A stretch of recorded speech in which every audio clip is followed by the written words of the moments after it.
Oh my gosh, good evening Facebook and welcome to Wednesday Night Wellness Live. I'm Dr. Andrew Merrill here in Nightlight Chiropractic, and this is it. This is the video that you found that we do each and every week that brings you the latest, greatest topics that our patients and friends are talking about. And this week I've got a phenomenal video here for you. It's a topic that I probably should have rolled down maybe 2 or 3 weeks ago. And it's because it's that time of season, right? We all made our New Year's resolutions and hopefully we're sticking to them, right? It's the end of the first week. How are we doing out there? Is everyone doing exactly what they had set out to do? I hope so. And I'm rooting for you. Like I said last week or 2 weeks ago, I really want you to do the best with it. But tonight's video, and I think this is really apt to the season, is are you even ready for exercise, right? Have you gone out there and overdone it already? Have you already done too much and are you injured, right? Because the next 2 weeks in my office are what we call busy season for injuries. And what that means is that somebody went to the gym, they tried to do exactly what they set out to do, and they ended up doing too much, hurting themselves, and now instead of getting to go to the gym, they are in my office for a handful of visits, hopefully just a handful of visits, overcoming an injury, right? And so tonight we're going to try and figure out if you're ready for exercise. Now, all the different doctors that talk about sports medicine talk about the fact that you should consult with your physician if you're a female over age 55. If you are a male over age 45, I think is the number. You're supposed to consult with your physician before you start an exercise program. But I think what they're talking about really is making sure that you are physically fit from a cardiovascular standpoint, right? They want to make sure that you're not going to drop dead, having a heart attack or a stroke while you're running on the treadmill. And I think that's great, right? I support that wholeheartedly. But when was the last time you went to a medical doctor and had a battery of physical tests done to really evaluate your musculoskeletal system? Ever? I mean, I have never actually been to see a medical doctor who actually went through all of that. Physical therapists are fantastic about this, and we're going to talk about one in particular who came up with what we're going to do here this evening. But tonight we're going to cover a handful of things that are going to show you if you are physically ready to start exercising. And you'll need a handful of things to do it, right? So you need an open space. It will help if you have a mirror to kind of grade yourself and gauge how you're doing. And then the last thing you need is a broomstick or some kind of stick. Tonight I'm going to use this guy. So he's like another kind of stick there, but you can use a broomstick. It works just the same. And without further ado, let's jump right in and go over some of these tests.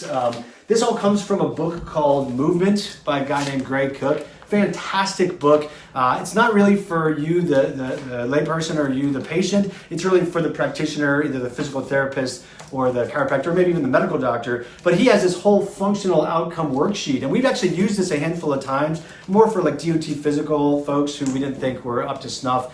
But also it can be used for a sports physical. It's probably even a better sports physical than most leagues would have you go through. So jumping right into it, we're going to do about 7 or 8 different things here. And as you follow along, I'm going to tell you what's passing and what's failing. So if you don't have all this stuff ready right now, you can rewatch this video and have all that stuff ready so that you can see if you are ready to go exercise, right? So let's jump right into it here. The first thing we're going to do is a deep knee squat, right? And so again, with our bar, with our broomstick, we're going to put it right behind our neck like this. And then we are going to take a wide stance, go all the way down as far as we can, and then come all the way back up, right? And for starters, if you can't go all the way down, you should be real careful if that's one of those exercises you're going to be doing. If you're going to be exercising your legs, you need to be real careful because you don't have a range of motion that your body is able to go through, which means that at some point, either the ligaments or the muscles are going to be more prone to fail or more prone to injury, right? So the other thing we're looking for when we do this deep knee squat is our knees to start to go in or way out. And what that means is that our muscles are ready to hold our weight and support our weight. And this isn't only important in a gym setting, this is also important in a cardio setting, right? If you are going to be running or walking uphill or something like that, you need to be really careful because your body's not ready to support your load, or some of the muscles aren't ready to support your load. So this is not actually against the wall. So all these tests are not necessarily for athletes. They're to make sure that you're ready for the gym. And so if you can't do this squat, you should be thinking about maybe doing it against a wall as part of your exercise routine to strengthen some of those muscles. Although here's my argument, right? So if you are not able to do most of the things that we're going to do here this evening, you probably need to start with a trainer who's going to show you exactly what you should be doing, right? So that's the gist of it here. If you want to go into the gym and do your thing, that's what I like to do, and that's what I support you doing, and that's what I'm trying to have my patients do, because it's the least expensive and hopefully the most personal accountable route to do it, which is going to keep you doing it for a long, long time. But if you can't do these things, you need someone to help you to get started doing these things, all right? So that first one, deep knee squat, you wanna make sure that you're able to go all the way down. You wanna make sure that your knees aren't floundering all over the place while you're doing it. Otherwise, you're not ready to do a whole bunch of leg exercises. The second one here is called a high step, right? So this high step or hurdle, we're gonna do the same exact thing, and we're gonna bring that knee all the way up and see how high it goes, right? And this is also really important for mobility of your hips.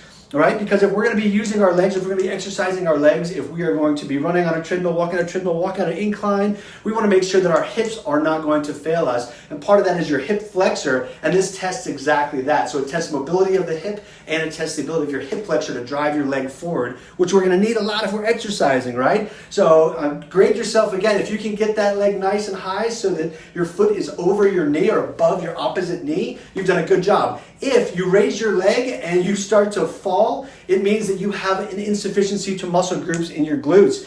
And then you need to make sure that you're starting with a trainer to figure out how you're going to overcome that, or some exercises to overcome that before you start exercising.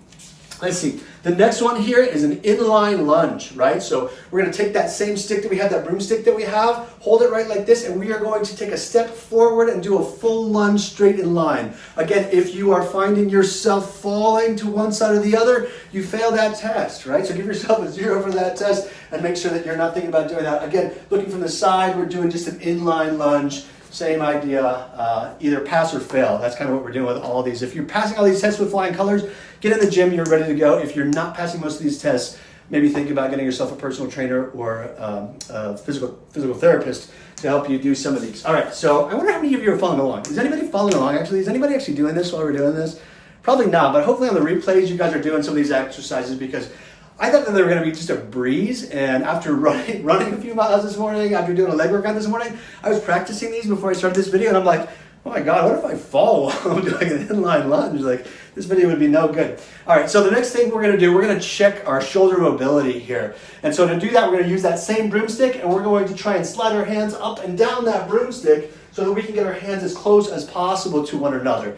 And there's no real good gauge for pass fail here. It doesn't matter how many inches you get it.